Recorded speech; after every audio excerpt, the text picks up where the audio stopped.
Welcome to the Deep Dive. Today, we're doing exactly that, diving deep into a really specific moment in history, a dramatic turning point for ancient Israel, but viewed through let's say, a very particular lens. Right. We're using excerpts from a text, Vindication of the King, Samuel and Saul, by Ariel Louis. And Lewis offers this, well, some call it revolutionary interpretation. Yeah. He contrasts his commentary with the original biblical text, the book of Samuel. Yeah, and our mission really in this deep dive is to unpack that huge shift. Israel moving from having judges to wanting a king.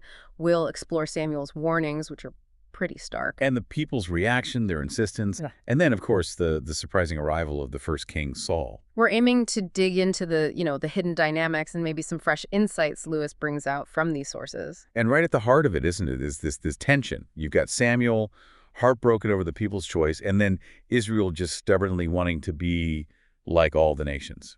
And what's really fascinating, according to Lewis anyway, is this idea that something positive, maybe new opportunities, can actually come out of a choice that wasn't, let's say, the original plan, out of error even. Okay, so let's dive in. We should probably start right at the end of 1 Samuel chapter 8. That's where Samuel has just delivered God's message about this king they're demanding. Exactly. He's just laid it out for them. And Samuel really doesn't pull any punches, does he? He spells out the manner of the king. And it's an intense picture of what kingship is going to cost them. The sources point us to 1 Samuel 8, verses 11 through 17 specifically. Oh, absolutely. It's incredibly concrete.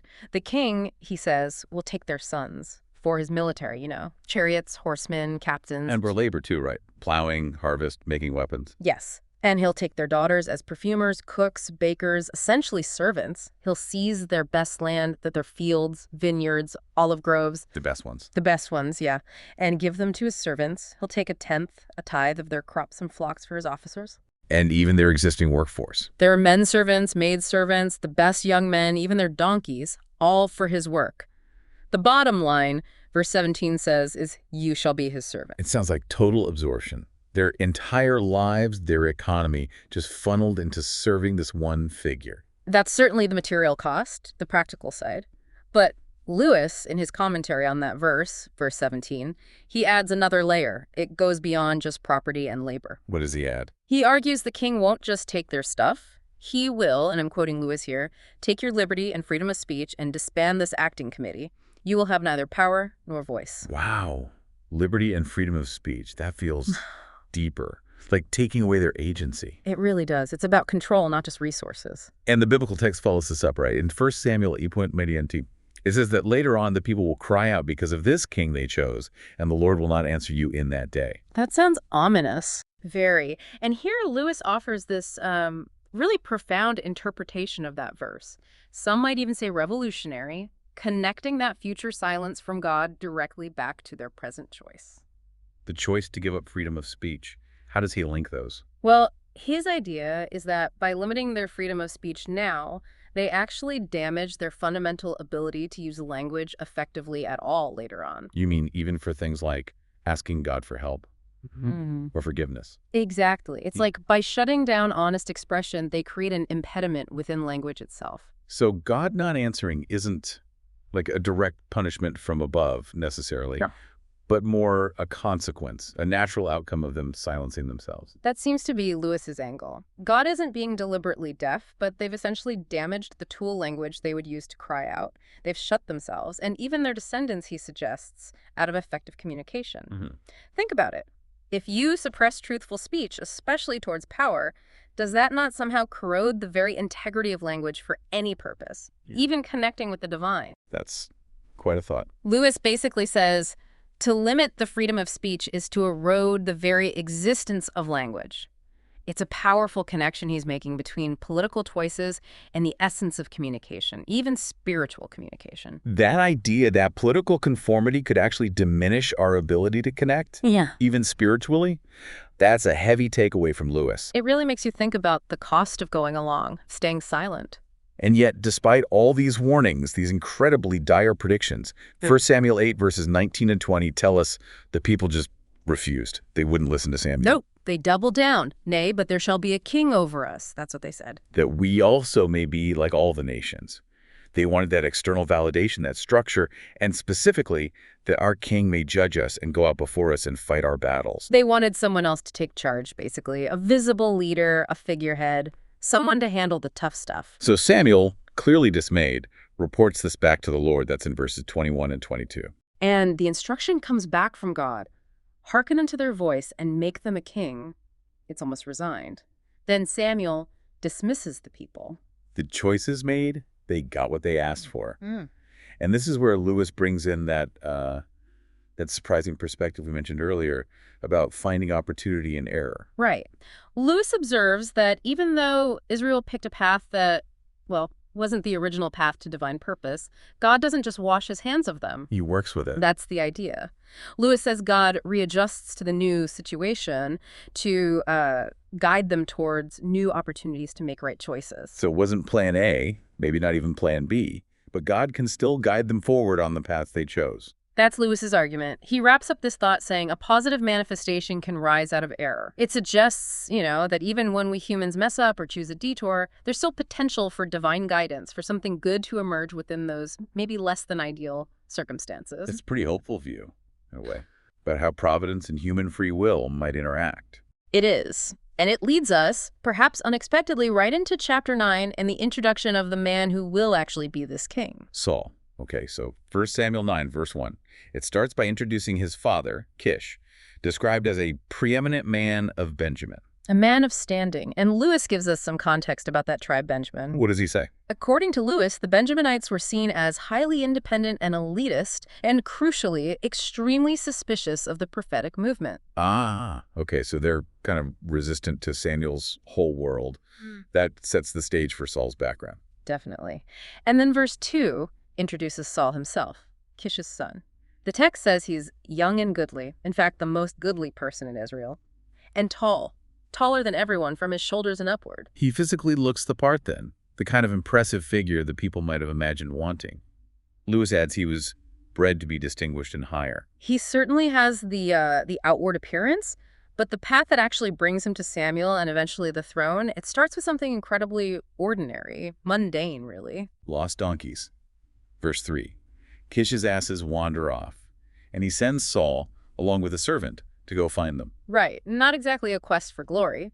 So Saul and the servant, they start this search. Verses 4 and 5 describe them wandering through Ephraim, Shalisha, Shalim, Benjamin, the land of Zuph. Covering a lot of ground. Yeah, but no donkeys. By the time they get to Zuph, Saul's ready to give up. He's worried his father will stop worrying about the animals and start worrying about them. Makes sense. But Louis, again, sees maybe a hidden motive here, right? In Kish sending Saul on this specific search. Louis suggests Kish deliberately kept the search area close to home. Why? Because he did not want Saul to have contact with people from other tribes, fearing specifically that Saul might get caught up in the new movement that Samuel the prophet was spreading. So Kish was actively trying to insulate Saul, keep him away from Samuel's influence. The lost donkeys were maybe just a convenient excuse. That's Louis's interpretation, a way to keep Saul busy and local, away from the spiritual ferment happening elsewhere. A calculated move disguised as a simple task.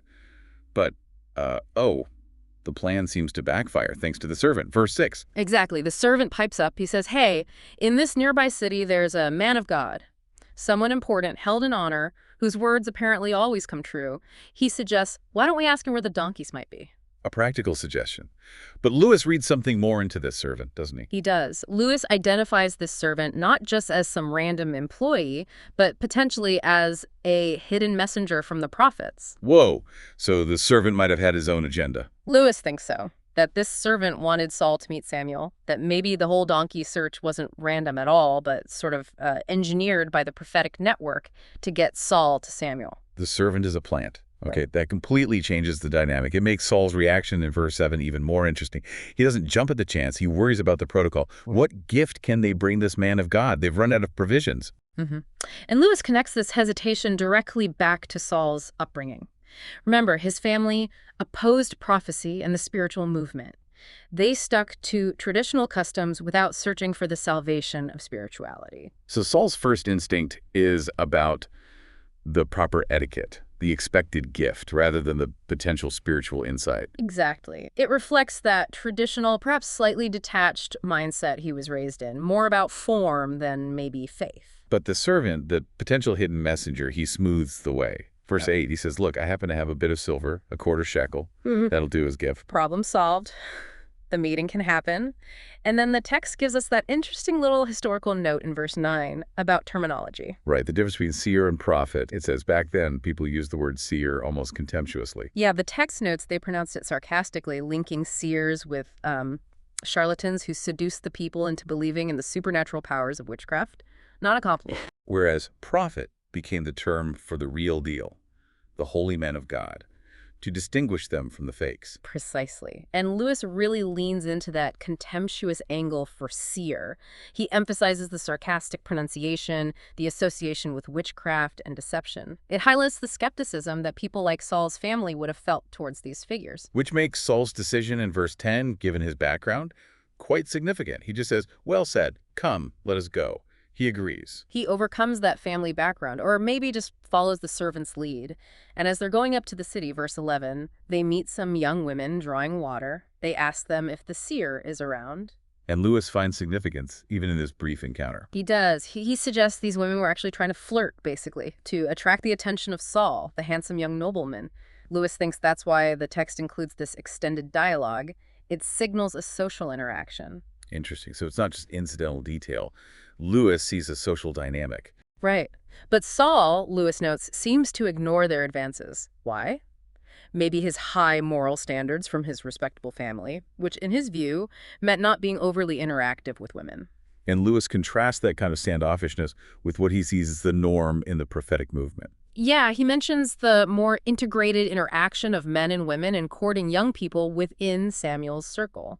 So it's another small detail that, through Louis's lens, kind of highlights the cultural difference between Saul's world and the one he's about to step into. It really shows how Louis digs into these seemingly minor moments, the servant's identity, Saul's hesitation about the gift, this interaction with the women to build a picture of Saul's background and the forces at play. It's just incredible, isn't it? How this search for lost animals, maybe initiated by a father trying to prevent contact with a movement, becomes the exact path leading his son there. Guided, possibly by someone secretly working for that movement. It feels layered with irony and hidden intentions. Absolutely. It feels like so many threads are converging seemingly by chance, but maybe not entirely. Kish's plan, the lost donkeys, the servant's suggestion and possible true identity, even Saul's own personality and upbringing, they all seem to play a part in getting him to this crucial meeting with Samuel.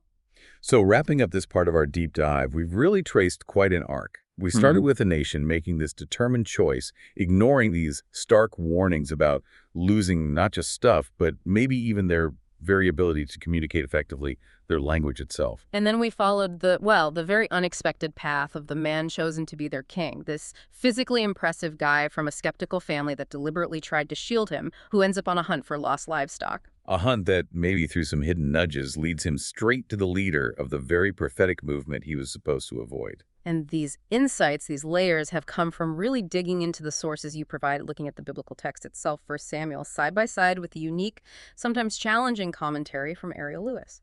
It leaves you with a thought, doesn't it? Consider how often major turning points, whether in history or even in our own lives, maybe don't come from grand strategies. Maybe they emerge from lost keys or misplaced animals. Or from hidden agendas, unexpected encounters, people trying to avoid the very thing they end up finding. So what does that suggest about things like purpose or destiny? Or maybe just about the surprising opportunities that can arise even from our mistakes, our detours, or simply from doing the mundane, everyday tasks life throws at us? Something to ponder.